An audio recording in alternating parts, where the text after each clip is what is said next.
ada yang lebih sial dari seorang yang ingin melucu, tapi sama sekali tak lucu. Jangankan orang lain tertawa, saya sendiri pun tak tertawa oleh lelucon saya.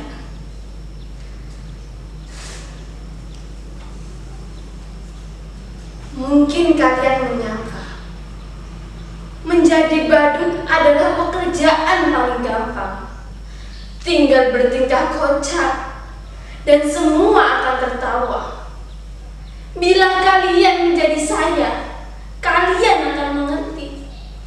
Tak gampang membuat orang tertawa. Apalagi ketika kalian sedang tidak ingin tertawa. Lagi pula, di zaman ketika orang-orang mudah tersinggung dan marah, membuat lelucon tidaklah semudah yang kalian bayangkan. Kawan baik saya, seorang pelawak, dipenjara hanya karena membawakan lelucon yang kemudian dianggap menghina. Dia bercerita tentang seorang yang memanjat pohon kelapa pada jam 10 pagi. Dan dari atas pohon itu, orang itu memandangkan azan subuh. Tentu saja membuat gempa seluruh kampung. Orang-orang berbondong-bondong mendatangi orang itu, berteriak-teriak menghujatnya. Bahkan ada yang ingin membunuhnya. Dasar kafir, turun kamu! Berani-beraninya kamu melakukan penghinaan. Azan subuh jam 10 pagi. Dasar orang aneh, kafir. Tapi dengan tenang, orang itu menjawab, "Loh, siapa yang aneh? Siapa yang kafir? Coba kalian pikir, saya azan subuh jam 4 di masjid, tak ada satupun dari kalian yang datang. Begitu saya azan subuh jam 10, kok kalian pada berdatangan? Coba kalian pikir, siapa yang gak taat? Siapa yang aneh? Siapa yang kafir?" Orang kok gampang mengkafir-kafirkan orang hanya karena berbeda menjadi bermusuhan. Orang sekarang sepertinya senang bertengkar. Kalau Descartes bilang, "Aku berpikir maka aku ada." Orang sekarang seperti bilang, "Aku bertengkar maka aku ada." Pertengkaran menjadi komoditi, diperjualbelikan, bahkan sering diberi pembenaran atas nama keyakinan. Ayat-ayat digunakan untuk kepentingan kekuasaan. Makanya sekarang ini susah membuat orang tertawa. Saya menjadi badut meneruskan bapak saya. Dulu bapak saya juga seorang badut. Karena bapak saya badut, saya pun jadi badut. Sekarang kan lagi ngetren anak meneruskan orang tuanya. Kalau bapaknya presiden, ya anaknya pengen jadi presiden. Anaknya nyalon jadi gubernur. Bahkan ada yang nyalon jadi wali kota. Dulu kata bapak saya, menjadi badut itu lumayan enak, penghasilannya lumayan. Bapak saya sering diundang karena orang-orang butuh hiburan. Mungkin mereka banyak masalah, makanya butuh hiburan. Badut dan pelawak dianggap masih lucu. Lah, kalau sekarang pelawak saja kalah lucu sama politikus.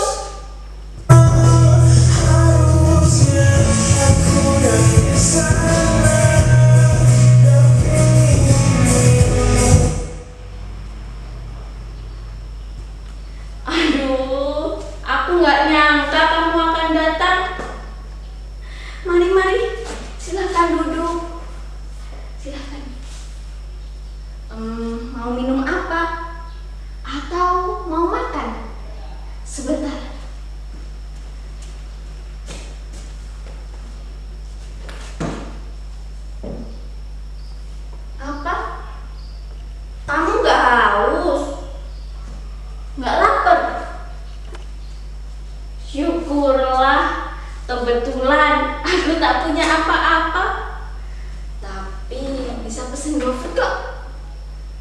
Tapi kamu yang bayar ya. Yang datang pacar saya. Loh, jangan tersenyum mengejek begitu. Baik kayak saya juga manusia, bisa falling in love dan punya pacar. Lihat, ganteng gak pacar saya? Namanya Muklas, lengkapnya muka melas. Makasih loh kamu mau datang. Aku kira kamu sudah melupakanku. Makasih kalau kamu terus mengingatku. Kamu pasti kangen ya? Sama aku juga. Rindu itu berat. Kamu gak akan kuat. Biar aku saja. Aku kira kamu sudah tidak mau denganku. Katanya kamu punya pacar baru, lebih cantik, lebih tampan. Tapi percayalah, apapun yang terjadi, aku tetap mencintaimu. Sumpah I love you, I miss you. Boleh aku memelukmu? Boleh aku menciummu?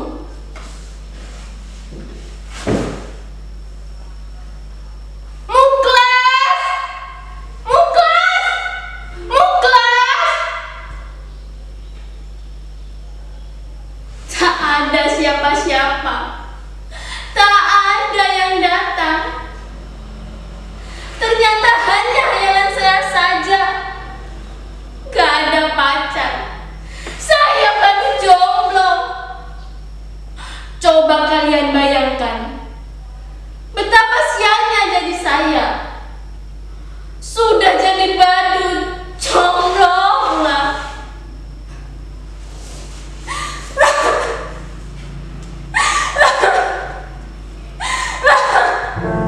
Kesepian.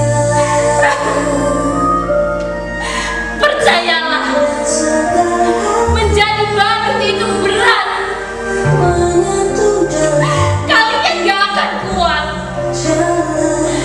Biar saya saja.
Kenapa kalian melihat saya seperti itu? Apa ada yang aneh dengan saya? Sudah saya katakan, saya ini memang orang yang sial. Tapi nasib memang aneh. Nasib selalu punya kejutan-kejutan yang tidak pernah saya duga. Suatu hari, saya diundang untuk mengisi acara pada kampanye partai.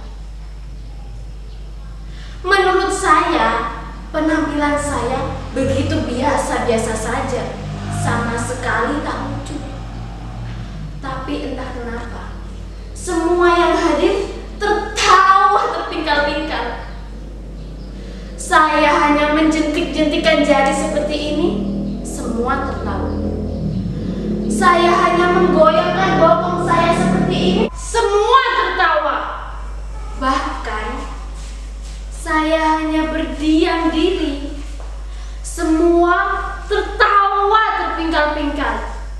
Mereka terhibur dengan penampilan saya yang begitu bodoh dan tolol. Sungguh, saya tak pernah merasa setolol saat itu. Lalu pimpinan partai itu mendatangi saya, menjabat saya, memuji-muji saya. Katanya, saya adalah sosok yang karismatik. Saya mempunyai bakat besar untuk disukai semua orang. Dan itulah kekuatan seorang pemimpin. Ia bilang pada saya, sekarang ini menjadi pemimpin tak perlu cerdas atau pintar. Yang penting disukai semua orang. Demokrasi membuat seseorang menjadi pemimpin bukan lantaran kecerdasannya, tapi karena kemampuan disukai banyak orang. Dan kamu punya bakat besar seperti itu. Orang menertawaimu, tapi sebenarnya orang menyukaimu. Orang seperti kamulah yang dibutuhkan partai. Kemudian mereka mendadani saya menjadi necis seperti ini. Didaftarkan ikut pilkada. Padahal saya nggak tahu apa itu pilkada. Saya nggak tahu beda pilkada dan pilkab. Tapi ada yang bilang pilkab itu nggak boleh coba-coba buat anak. Kalau pilkada boleh coba-coba buat anak. Makanya sekarang banyak anak pejabat dan pemimpin yang coba-coba ikut pilkada. Saya benar-benar nggak tahu mengapa mereka menyuruh saya untuk ikut pilkada. Padahal ijazah pun saya tak punya. Tapi mereka bilang pada saya, tenang saja, ijazah bisa dipalsukan. Jangankan ijazah, kebenaran pun bisa dipalsukan. Delok gak tipi-tipi kan lo? Yuk menukai, wis gabung karo aku. Dan betapa sialnya saya menang pilkada. Barangkali zaman memang sudah gila. Mereka memilih saya karena dianggap orang yang paling lucu. Saya dianggap orang yang bisa membuat hidup mereka bahagia. Itulah kenapa saya pilih. Betapa sialnya hidup saya.